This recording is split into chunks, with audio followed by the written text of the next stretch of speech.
We can't lose our own creativity. AI is a tool. It's like a brush that a painter will use. The brush is not going to paint. The painter is the one who is going to paint, but the brush, they use the brush in order to paint. AI is much easier because it has the ability of putting something without you moving your hand and actually painting. But you have to remember that that creativity has to be there. Are you ready to unlock the secrets of brand innovation? Here you'll discover unexpected ways to make your brand soar in value. Get ready for inspiring stories, actionable tips, and insights you'll need to build your brand and learn an entirely new way to fly. This is the Hummingbird Effect. And now your host, Wendy Coulter.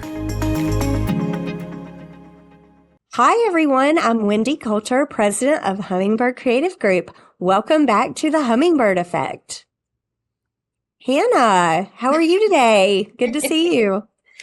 Good, and glad to have you back. If you guys don't know, Wendy's been gone, vacationing in Hawaii, so I had she's the finally back. best time in Hawaii. I saw multiple rainbows every day.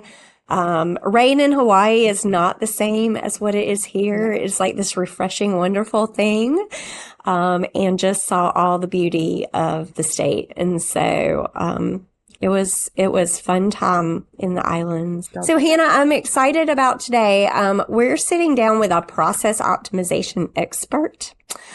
We'll find out what that means. A powerhouse systematizer and a true champion for business freedom. And I know you've done your research, so you want to tell us a little bit more about Adi? Absolutely. With over 30 years of experience, you are the founder and CEO of Business Success Consulting Group. You have masterminded transformative workflow overhauls, helped countless organizations document their core processes, and dedicated her career to helping founders build businesses that thrive independently. But when she's not working and turning these operational chaoses into streamlined systems, she wears a few other impressive hats. She's an author, an international speaker, a passionate world traveler, and an avid reader who is always looking for new ways to learn and grow.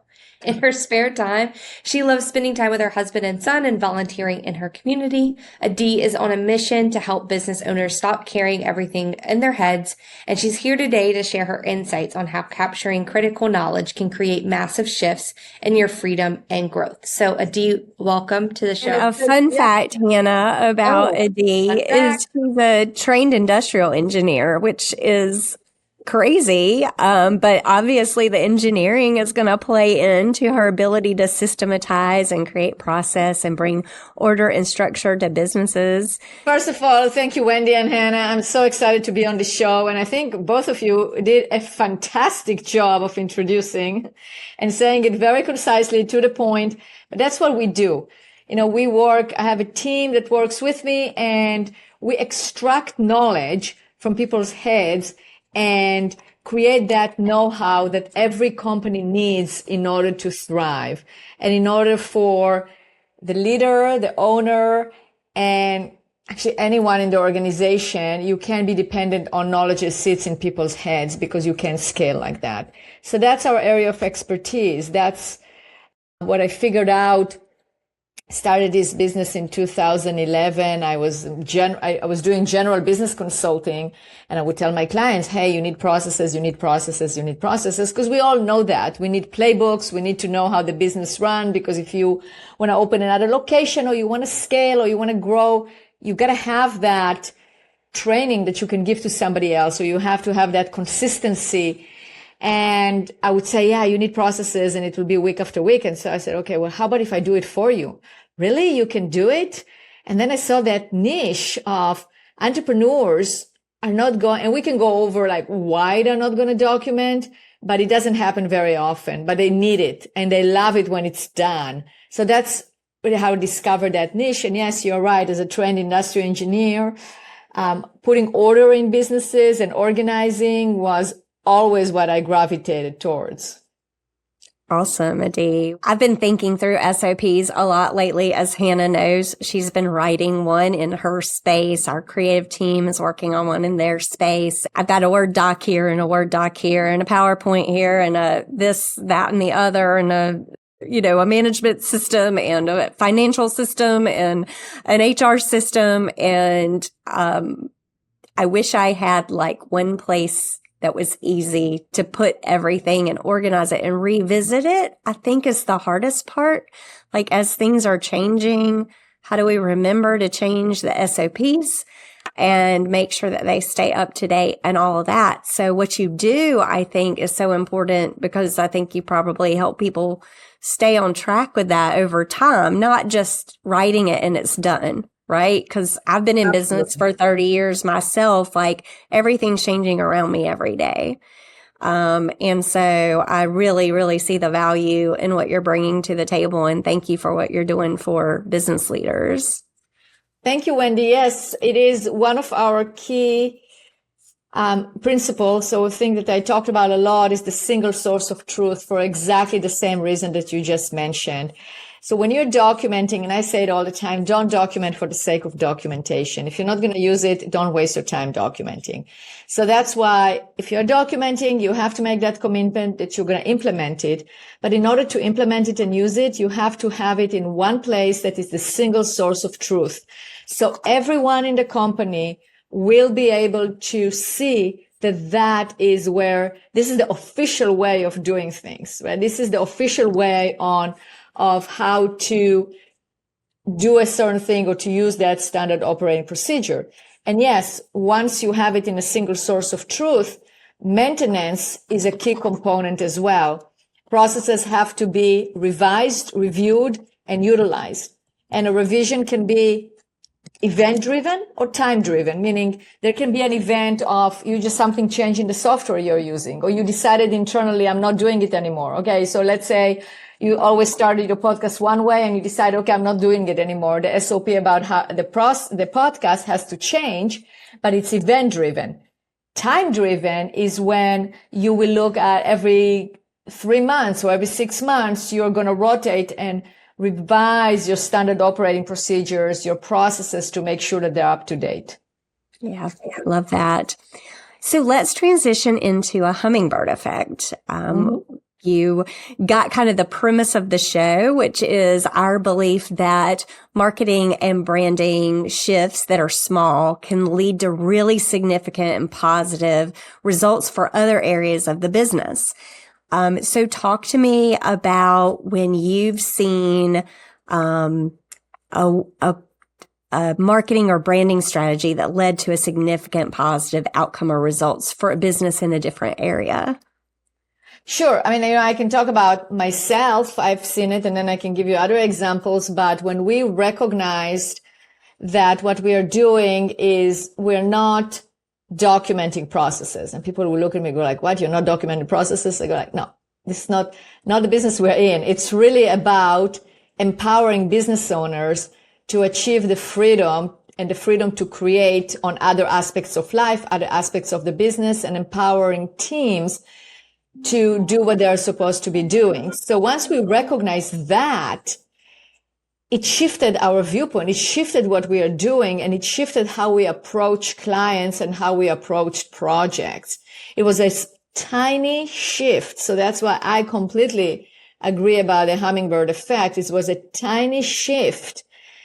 And then it became from a dry subject of, yeah, we're going to document your standard operating procedures. It was like an avalanche of making a big effect all the way through now. I'm publishing my book. It's called Stop Carrying the Business in Your Head. And it's all about transforming it's a mind shift that you have to change, like a shift in how you think, how you look at things in terms of you can't just hold all that information in your head, and standard operating procedures are not a luxury and something that you maybe one day will get to. It's actually something that every business needs, because that knowledge is the real glue of the business. It's the real asset of the business. And especially now with AI, you don't want a business that is the same as everything else, that, the SOPs are just going to get spitted out by a machine.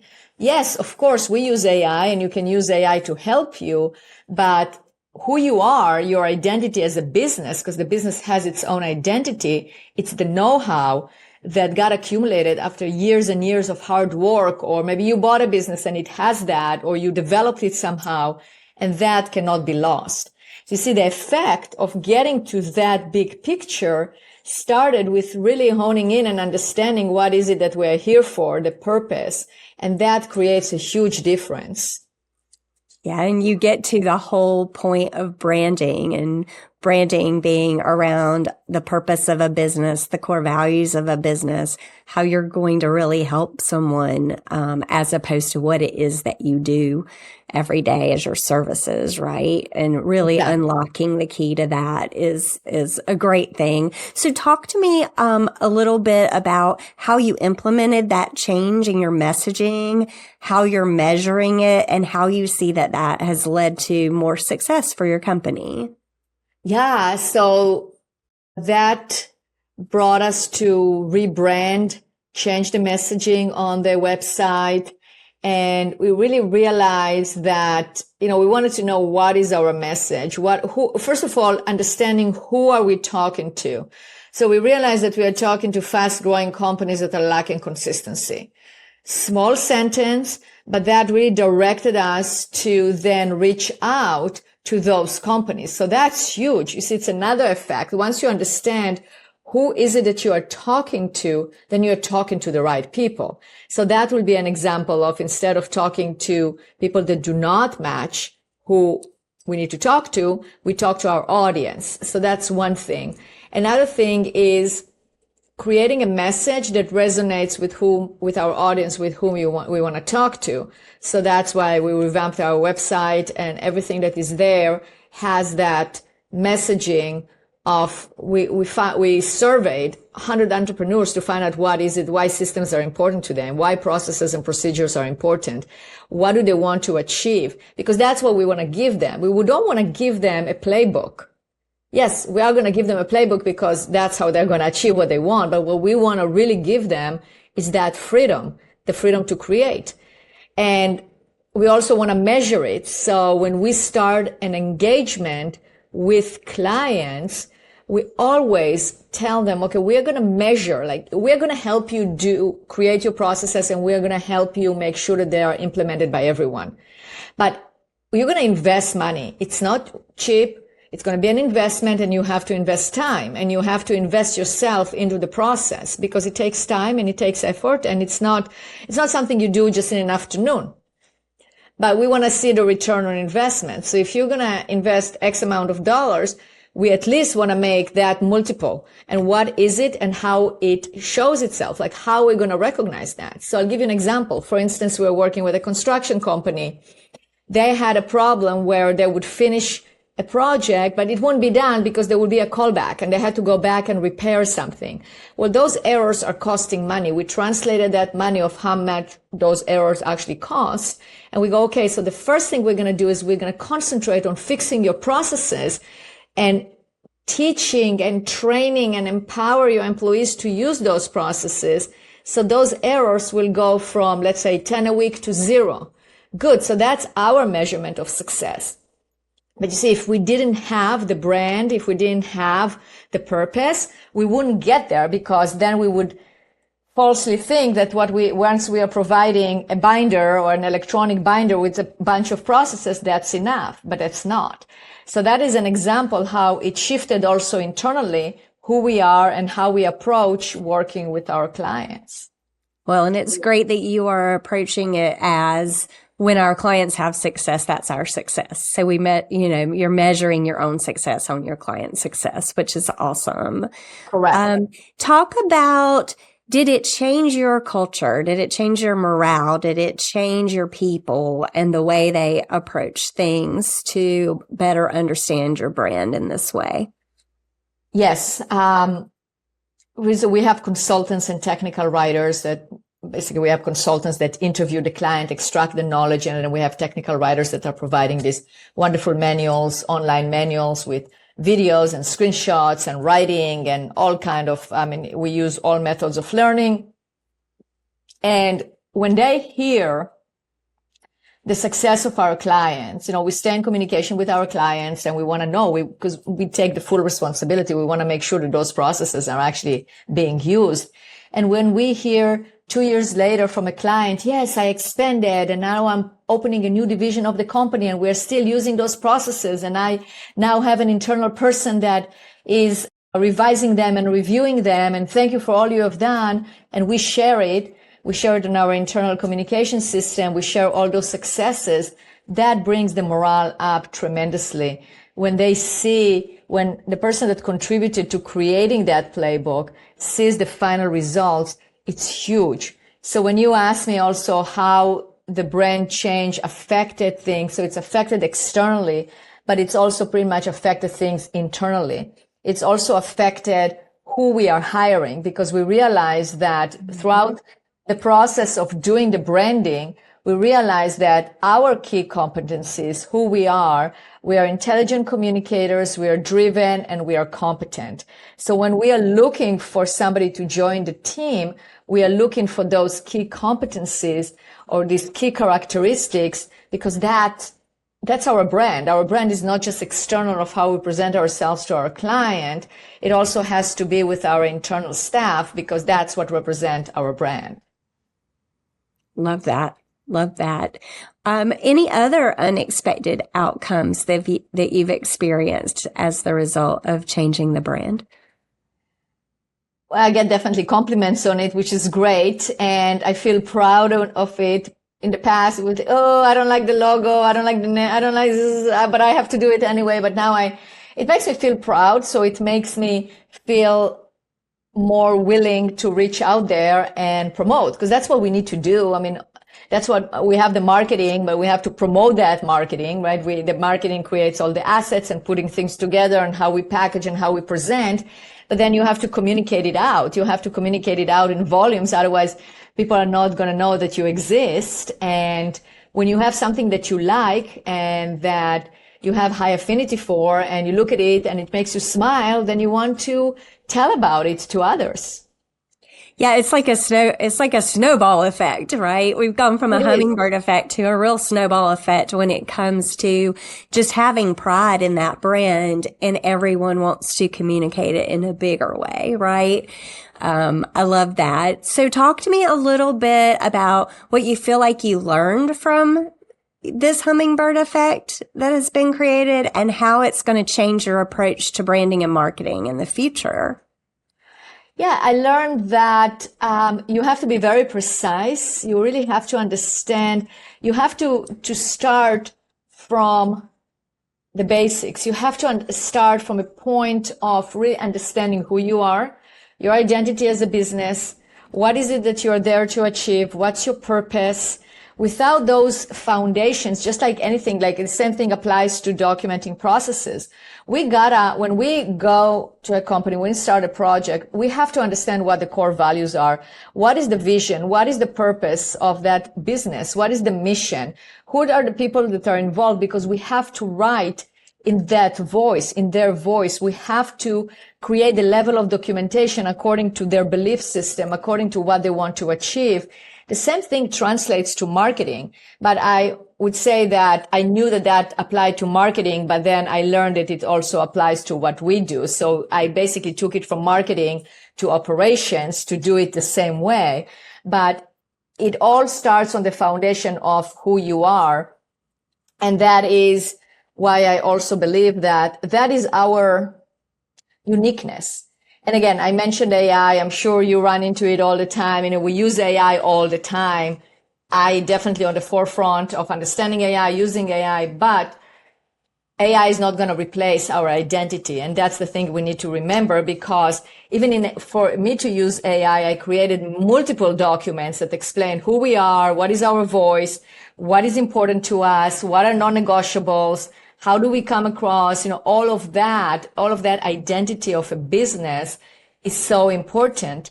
So to answer your second question, how am I carrying into the future? This is how I'm carrying into the future, by really honing in on our identities. So everything that we put out there is in alignment to our voice, to our brand message, to how we show up, what we want others to look at us as, etc. So I'm going to go off script for a minute with you, Adi, and ask a question that I don't ask every guest. But you've been in business for a while. Like, I'm looking at your background. You've had your business now for over 15 years.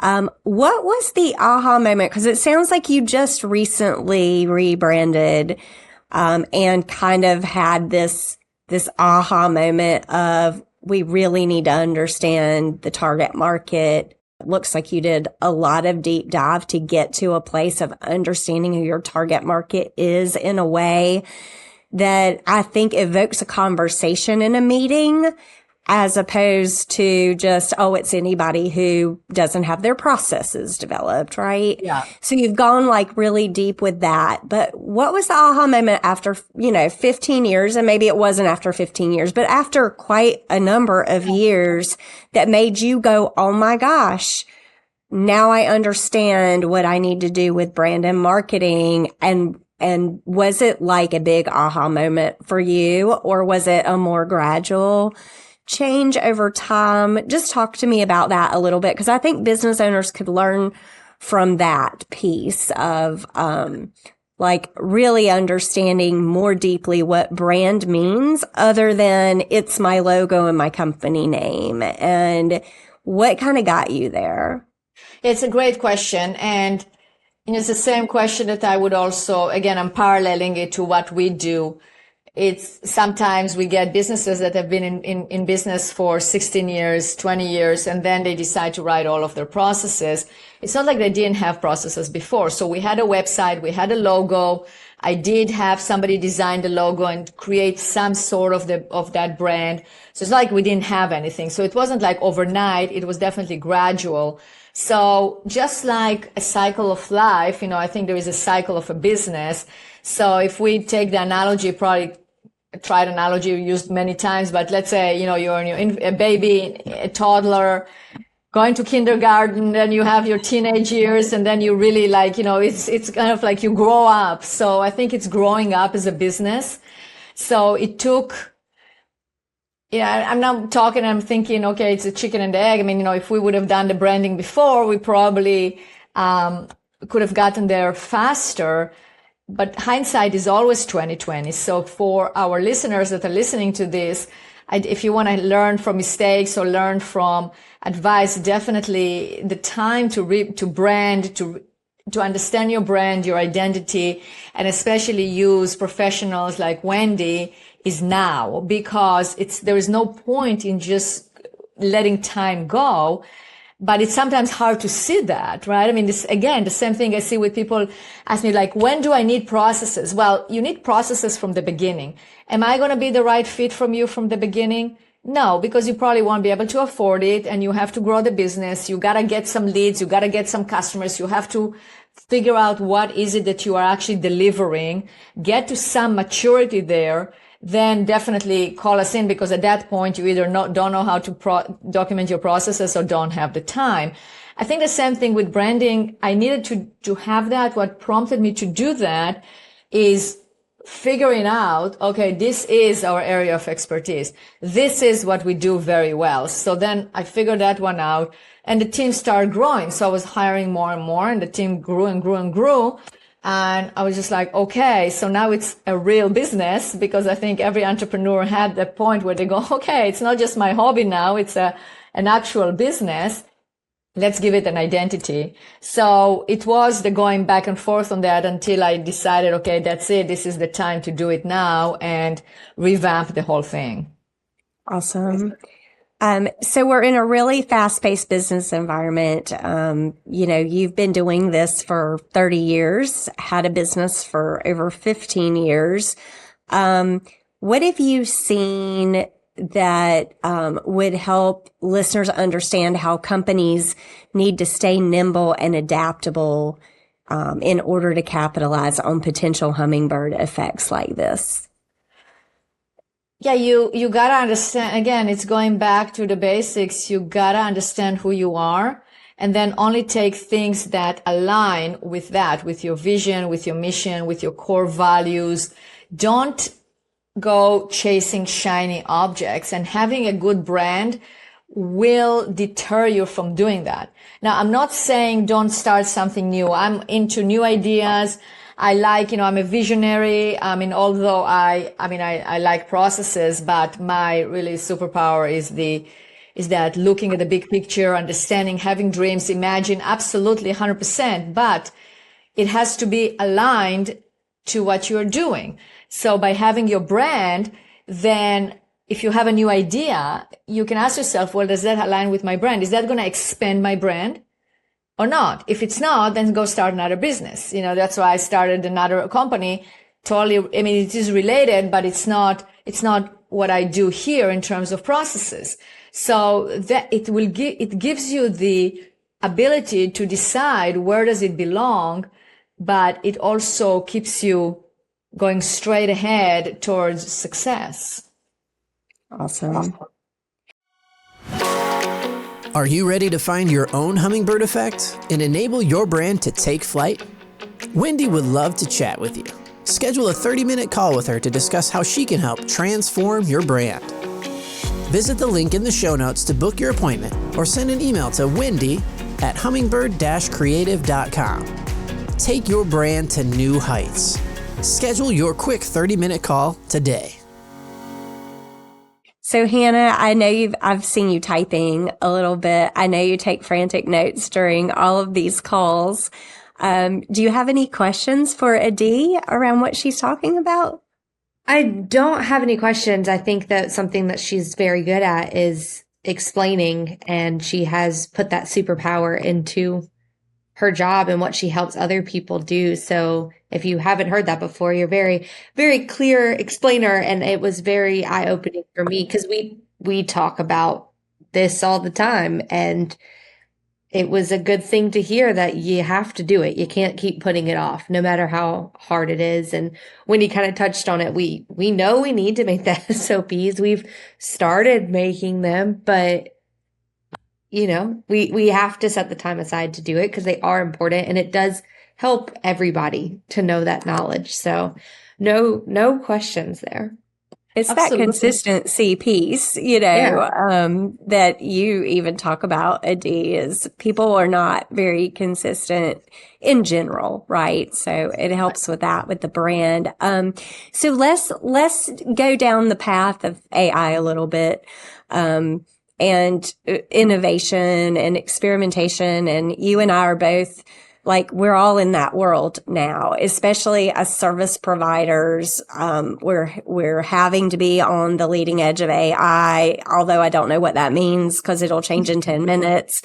But talk about how you feel AI might have impacted the process that you went through with your brand and your marketing today. You mentioned that you need to stay true to your voice. And I think that's something that, we're helping people learn how to create prompts around tone of voice. But talk a little bit about that in your world, in your business, and how you see AI failing if it's not done well, and then how you see it really helping in this area of business.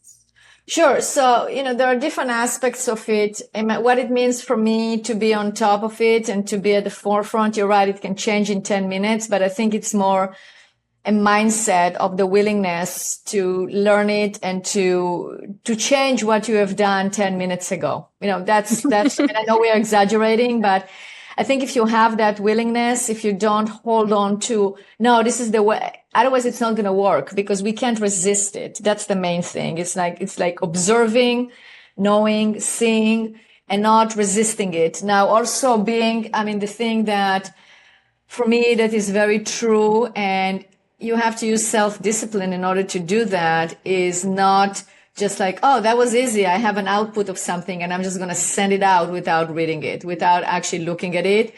And it happens to me. I'm sure I'm curious if it also happens to you, Wendy and Hannah. You read something that came out of the AI and you go, that sentence, not quite, but I don't have the time, so I'm just going to send it out, right? So I think that self-discipline of like, hey, this is not my voice. This is not something I would ever say. Sometimes I read things, this is not something I would ever say, but it looks, I mean, actually great. I learned something from it, but sometimes it's kind of like, I would not say that. So having that discipline of like going back and correcting it and changing it, and having that, not becoming lazy of just putting out there whatever comes out, because that is a problem. And I'll give you an example.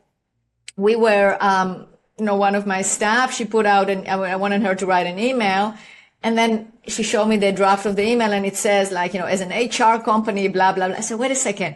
We're not an HR company. What is written here, right? So it's kind of, you have to have that quality control. I know we say that, but we gotta execute it. And I think that is where we have to maintain that integrity and that self-discipline to actually do that and not just send out whatever is being said.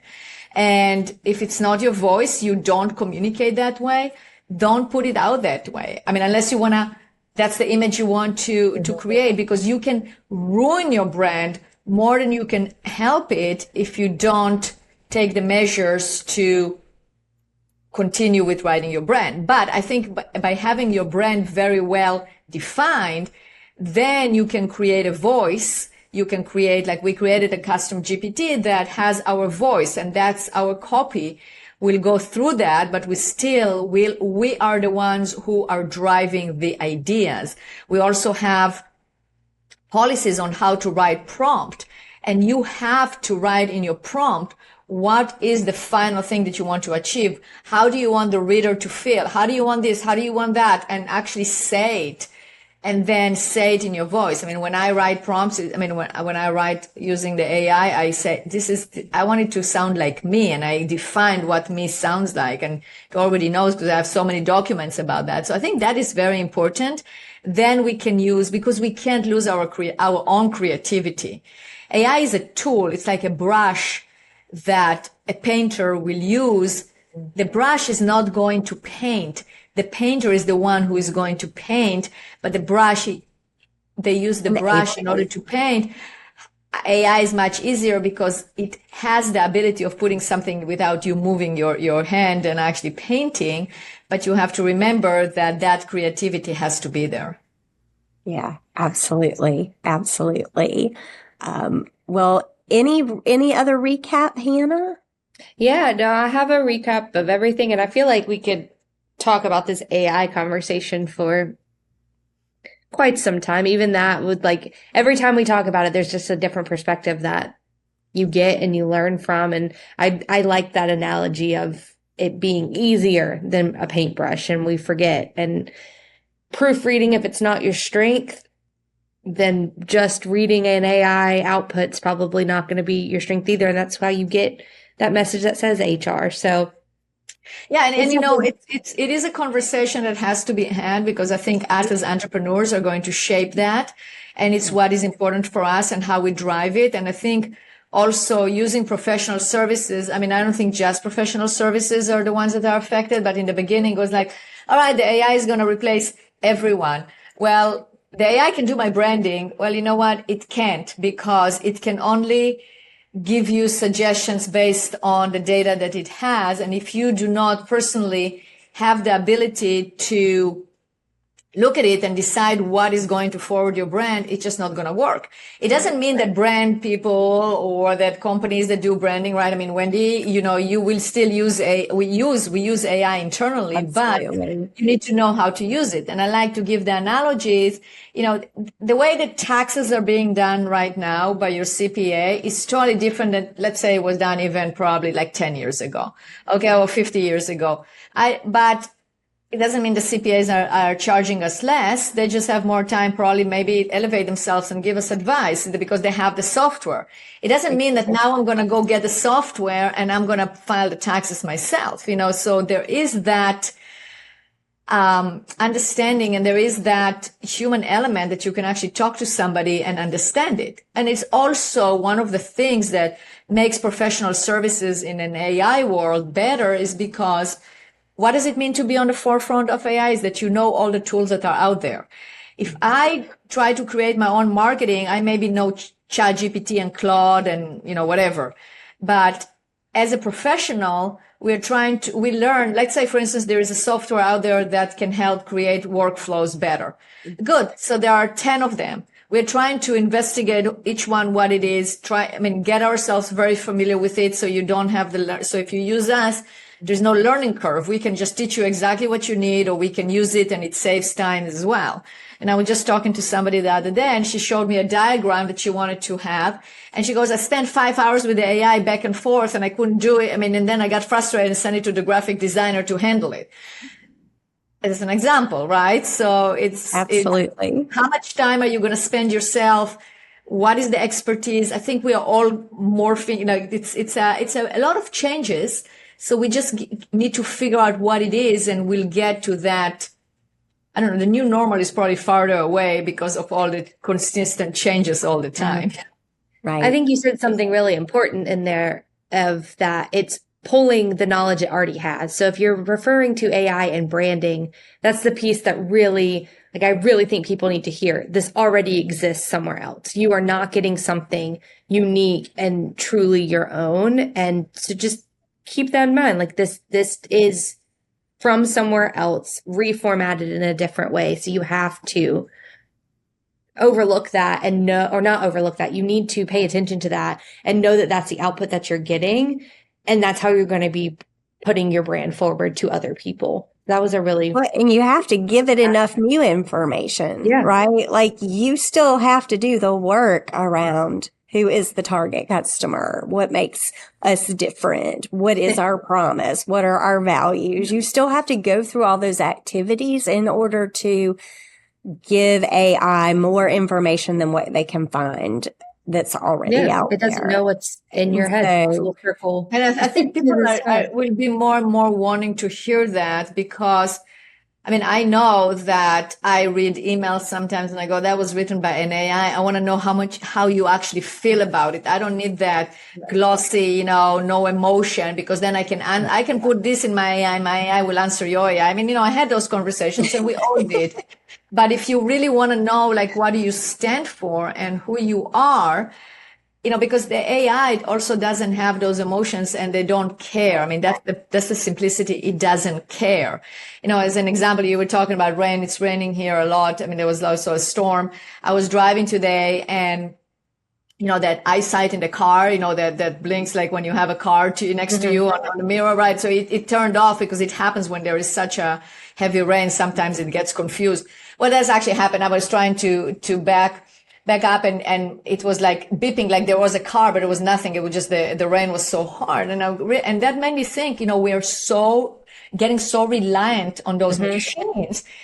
And if the machine turns off, it doesn't care. It doesn't say, I'm sorry, I can't. No, I'm not working anymore. That's fine. But that's where the human element is so important.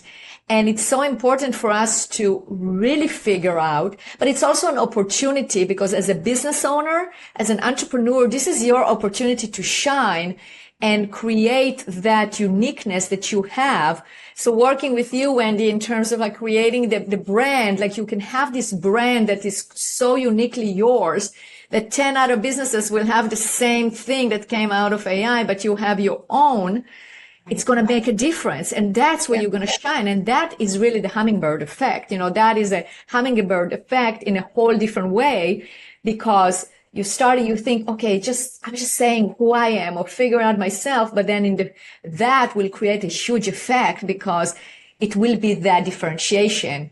And I think those conversations that we are having is so important to remind ourselves and to remind others of how important it is to be us, using AI to the max. It doesn't mean it's not here saying we're not going to use AI, but, be smart about it and be responsible about it and be you. Make sure that you are not getting faded or washed out in all this, craziness. We've talked a lot about AI. Like I said, once we get on the topic, it's really hard to get off, but I want to take us back a little bit to the beginning of this conversation and to how we started and some things that I took away. So what I was hearing and what I was learning from this is the biggest changes in your business start with something that seem incredibly small. It's the hummingbird effect. It's what we talk about all the time. We talked a lot about getting knowledge out of people's heads. That's what you do. But I think a bigger lesson that I'm hearing and trying to learn from is what happens after you make that shift. Because once you stop looking at the knowledge as something that just belongs to me or just belongs to Wendy or just belongs to one person, you see the business differently and you're able to start asking, what if that person isn't here? Wendy and I say, what if we get hit by the little red bus tomorrow? What could someone else do if they had the same information? Like, how could our team empower us if they had the information that's sitting here? And what opportunities are we missing because everything still depends on just one person knowing how to do it? So that's how we start, rippling into that change. And I also heard how the same shift in thinking changed the way that you looked at your own brand. So instead of trying to communicate with everyone, you got much more specific about who you were actually trying to reach and what mattered to them. And it's just a really big reminder that clarity is going to create opportunity for any business. You cannot be an answer to absolutely everything. Some people like dark chocolate, some people like white chocolate, and that just you can't change that. So the more clearly you understand who you are and who you're talking to and what makes you different, the easier it's going to become to make decisions about everything else.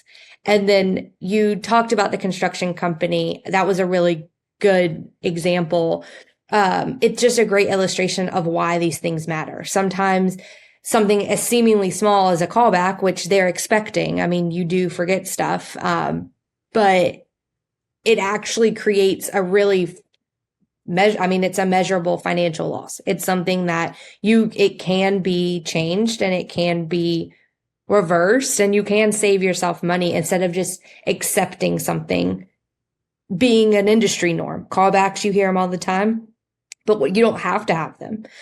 So once you can see the problem and define it and put a number against it, it wasn't just, an operational norm anymore. It became something that they could actually solve. So that was something that was probably the biggest takeaway for me is that you can't improve what you haven't taken the time to understand. So I love that. Note, oh, thanks. But just a kind of a note to everyone, whether it's your brand, it's your process, it's your people, it's the way your business operates. You have to go back to the foundations first. Ask what you're trying to accomplish. Who are you serving? How do we actually get the things done? And where are we creating unnecessary friction that literally doesn't have to be there. People don't have to go back. Those questions, you've talked about it. It feels basic. It feels like you don't have time to go think about them, but I think that that's always where your biggest opportunities are hiding. So I think that that's the hummingbird effect that we've heard throughout it. It's not just one giant transformation. It's just a series of being intentional, going back and asking those questions and seeing, what is spending? Where are we spending a lot of time? Where are we spending a little bit of extra money? It could be $30. Back to the callback example. It could just be $30, but $30 every single day for the entire year is a lot of money. So just, the little ripple and simplifying and asking those questions is super important. So that's awesome, Diana. Thanks. I always love listening and I say it every time, but I hear it from your perspectives, which are the business owner and then me who is not, and the actual process. I'm doing the processes of what you guys are saying and thinking. So it does make it easy. There is less friction when you write down the process. And Wendy's now going to end this and tell me to go write things down. So I think I dug myself a hole. But no, you just did an SOP that was amazing, Hannah, and it actually helped me. I did something else. Yeah. No, it helped me. And that took a long time. The process was bigger than I knew. And that was a big aha moment for me as a business owner. And so I think I just totally derailed the conversation from hummingbird effect, but I think there's a hummingbird effect in that too, right? Like just the activity of understanding what's happening internally can make Yeah. a big difference in the way that we are going to go to market and do different things, even with our marketing. And so, I love that. No, it's been great. I really appreciate you having me on the episode. And I'd like to offer the listeners a copy of my ebook. It's called Stop Carrying Your Business in Your Head. So I guess we can put it in the show notes, but they can. The best thing is if you want to text, our number is 503-662-2911 and say, please send me my book. I will do that. Or you can also go to successreplicated.com and you will have there, you can download, we have another ebook. You can download the ebook there and we also send you this one, the new one. Love it. Love it. Thank you so much, Adi. Yeah. And thanks to each of our listeners for giving us your time and energy today. I hope we brought you some joy through this episode and some insights, and take what you've learned today and go find your own hummingbird effect. Thanks for listening to The Hummingbird Effect with Wendy Coulter. We hope you found this episode valuable. Please be sure to rate and subscribe wherever you get your podcasts. To learn more or to work with Wendy and her team, go to hummingbird-creative.com.